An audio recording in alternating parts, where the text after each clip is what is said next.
What do you want to do after high school? That is a big decision.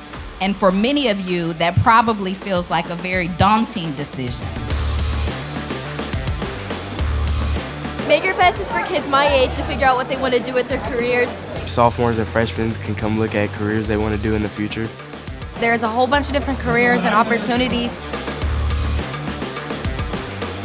It's a great way to figure out exactly what you really believe you can have a future in. And it can give you an idea early instead of later in life. You get to know what you're getting into before you actually commit.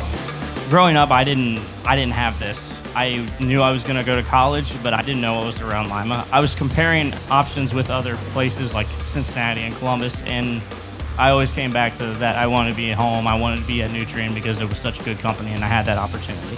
You think you're set on like what you want to do in high school, but honestly, I don't really know what I want to do anymore because there's so many job opportunities that I like. I like fire EMS. We put on firefighter gear. We did the hose to feel how much pressure is going back on it. I think I want to go into that. To have something like this where you get to see the different options, especially in your region. There are so many careers in this region that are great for everybody. If you're not sure what you want to do yet, there's engineering, they have veterinarian, robotics, mechanical. My favorite activity was Charles Construction. They really let you do a lot of hands-on things. My favorite booth was probably the electrical one because I could be hands-on with it and make light, and it just helped me figure out that it's pretty fun. Pharmacy was my favorite activity because I'm really interested in that stuff. I got to learn how to make a pill. We could see what machines are used for what and stuff like that. My favorite place was the engineering, the Ohio State engineering spot. My favorite activity was probably the social work.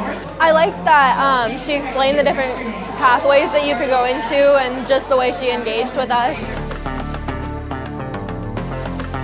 It's my hope that when you guys start your careers, whether it's to go to college or to enter the workforce right away, that you find your way right back here to this region and contribute to the wonderful community that we have.